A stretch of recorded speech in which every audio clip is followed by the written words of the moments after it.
But when it comes down to really what it is, I mean, it's even with movies.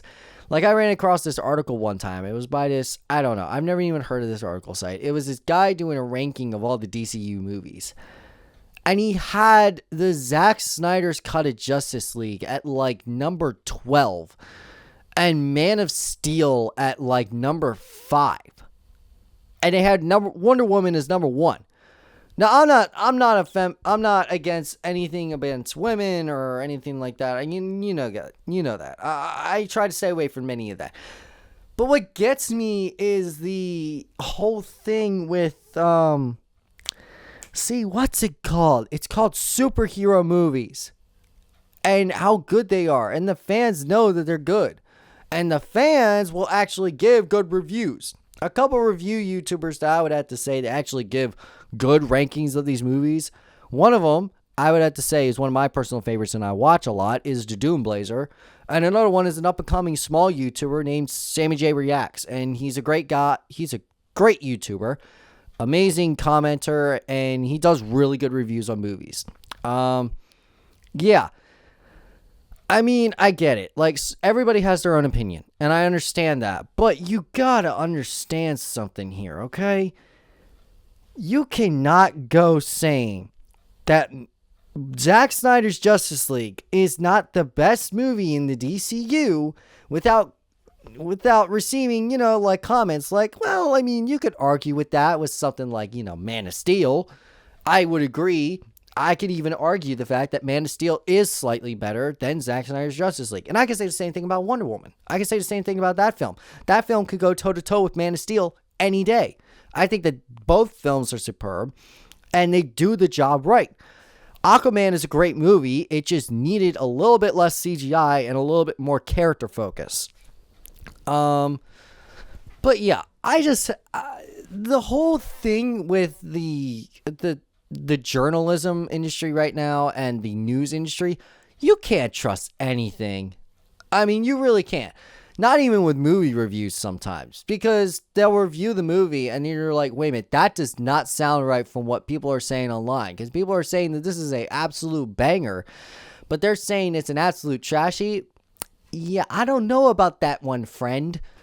And this has been going on for, honestly, since right around the end of COVID.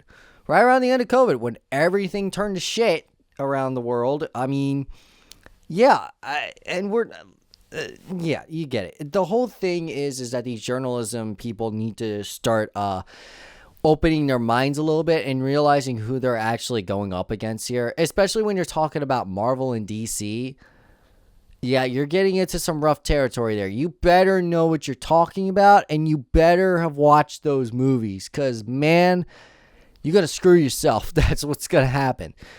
And yeah, and even the game developers have even said stuff about this, and I feel bad for them because they're the ones that are like, what the heck? Why am I getting such a bad review on my game? Or why am I getting such a terrible review on my movie? And I feel bad. I feel bad for them because they're the ones that are getting hit with it. And then their bosses are going to them like, why is IGN rating this game 4 out of 10? Or, it's not the fact that it's bad. It's the fact of who's writing the article. And that's the other thing, though.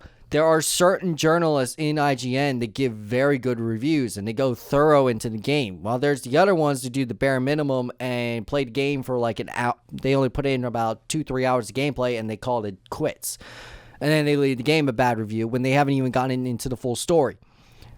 Many games, I would have to say, like Elden Ring, Skyrim, and even Black Myth Wukong. Those are 10 out of 10 games. I mean, they deserve to be 10 out of 10 games. I don't think, and they deserve to be Game of the Year. What the fuck? They deserve to be Game of the Year winners. And they deserve that title for many reasons. And I have to commend them because the developers actually care for their games. And to be honest, the reviews on those games were off the charts. Those games were absolute masterpieces. They blew the socks off of the competition. And the quality that they gave was incredible.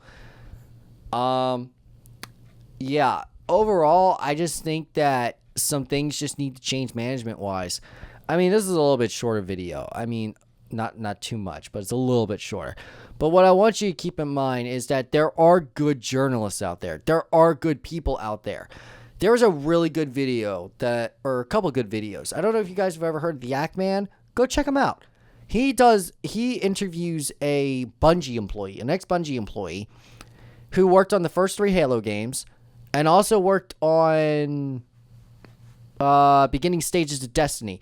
He was a gaming journalist at one point, and he brings up some points about the gaming journalist industry. And it's very interesting. All of the interviews that Acme does with that guy are very interesting about not just about Bungie's story, but about the story of the journalism part of gaming. And it's very interesting to learn about how these titans are starting to take over the competition, and how small article companies like Game Rant are getting away with stuff that fans are absolutely hating. And it's called, you could attract them with it, and then what they do is they do something like rage troll or a rage bait. That's been a new thing recently. We've seen that with channels like Jack Daughtery. Don't get me started on that guy. But you get the point. It's rage bait, and it draws people in, and people will comment, and guess what? They're just going to keep making money. All you got to do is ignore it. Stop watching the content. It's easy as that. Just stop watching the content. Which, sadly, the YouTube algorithm does its thing, and you can't get away from it. And you can't do anything about that. And that's where I'm going to leave it off here, guys. Just keep in mind, there are good people at IGN. There are good producers. There are good writers. There are good journalists. Just don't go ahead and start doing the blame game and pointing fingers at each other when you don't have enough evidence. I'm just putting this out there because it's something to discuss, and it's definitely something to talk about. If you guys want to discuss some things, or you want to know more, or you guys have questions, I will be happy to do a video in the future talking about certain journalists, maybe their credibility.